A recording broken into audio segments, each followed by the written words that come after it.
So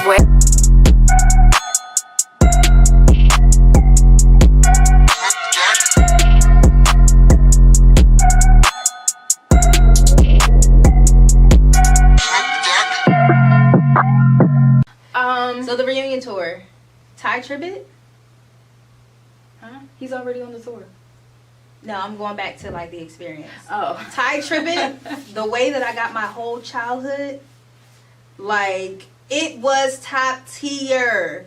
But we actually just saw him too back in March during his own tour. Yeah. Which was April. amazing, yeah. Mm-hmm. And I was still just as hyped even though we had just saw him. Yeah. So.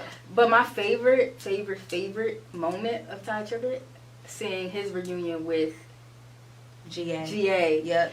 Yo, if Ty Tribbett had GA on the reunion tour, I thought they were going to be on the reunion tour. Bro, GA on the reunion tour? Yeah. I thought they were. Dog, that would have like... No, it was not amazing. only GA, but GA and Soundcheck. Yes.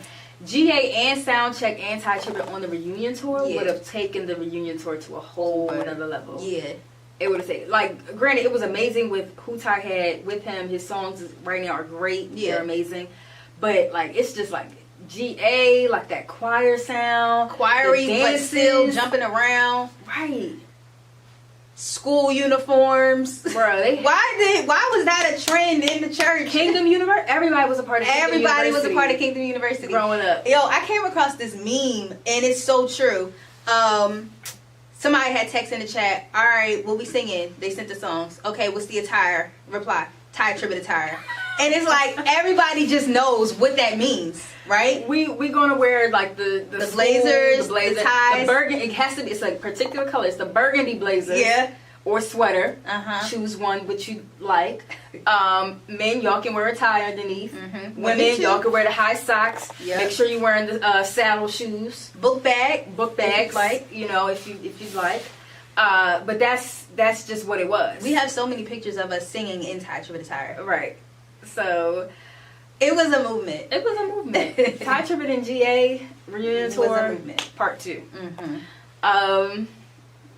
Yeah. So that was lit. That's what we've been a part of. That's what we've been doing. All right. So what's next on the docket? Dee-1. Dee-1 versus the people. Dee-1 versus the people versus Dee-1. People versus. For those of you who don't know who Dee-1 is, so Dee-1 is a rapper, New Orleans-based rapper. We met him at Stellars. Yeah. He's real dope, real cool. But yeah, he's a New Orleans-based Christian rapper who's not ashamed about Jesus Christ, and but also still very much like New Orleans. He's very much New Orleans. Yes. Yeah. Very much New Orleans. Shout out to all the New Orleans, baby. Where you at, baby? They taught me how to speak the New Orleans lingo when I was in New Orleans. But let's not get it twisted. We say baby up here too in Delaware. But it's the way they say it. It is the way they say it. But we say it, Wilmingtonians, we say it very similarly. That is the official Wilmingtonian greeting. But it's when like we go up, BAYBEH. Baby. What's up, baby? But that sounds more New Orleans with the influx at the end. But Delawareans, we say like, "What's up, baby?" Like it's a long A, but baby. And then I'm gonna hear. I'll hear it tomorrow because we're going to a couple of events in Wilmington. All right.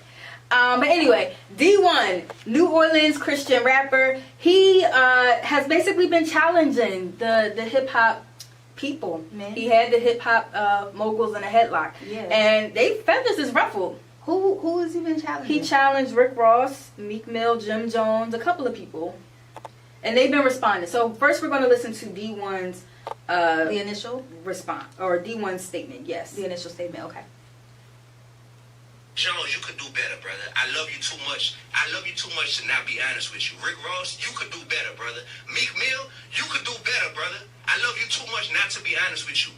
Are you the face of prison reform? Because are you the face of prison reform? Or are you sitting here on your new song with Ross talking about getting somebody murked and shot at the red light? Which one is it, bro? Which one is it, bro? Because I did a shoe giveaway in my city and gave out 1,300 pairs of your shoes because they said reform underneath them. And I love that you partnered with a major shoe company and you out here pushing prison reform. But now I got to sit here like, man, this man glorified cute as of a week ago. Like, what are you doing, bro? Lil Snoop really got killed. That broke your heart. You wear him around your neck. Why are you glorifying the same thing when my best friend got killed? When Carl got killed, New Orleans know what I'm talking about. When Carl got killed, and I had to go to his funeral and read the eulogy. To go to his funeral and read the eulogy and be part of the funeral. And I got back in my car, Sway, after the funeral, and I turned on my music, and I realized I'm listening to music that's glorifying the same stuff that just happened to my best friend. It gave me chills, and I needed that moment. That was my come to Jesus moment of like, D, you got to do something different, brother, because you have a taste for this poison, but you're attracted to the poison. And rap is great. The rap game, hip hop industry is great at cooking up some delicious poison. I don't call you out because I got a problem with you, man. Like, I wish we could go get lunch right now, me and any of them. I love you too much to not be honest with you. There you go. That's what it is, bro. Yeah. And so, if anybody feel bad about being called out, it's like, let's talk. Let's talk about it, and let's just figure out what we can do better. But at the end of the day, guess what's not changing? The word of God ain't changing. Okay. There's death and life in the power of the tongue. Proverbs 18 and 21. That's not changing. And trying with this foolish argument that it's just entertainment. This ain't real. How many more people gotta die in the hood, man? How many people at the end of the day lives gotta get ruined and poisoned, and how many rappers gotta get killed for us to be like, come on, man? When it's hip hop, it's a whole culture, and it's implied that this is autobiographical and this is non-fiction tales that people are telling. How much does that have to happen? So don't hit me with that.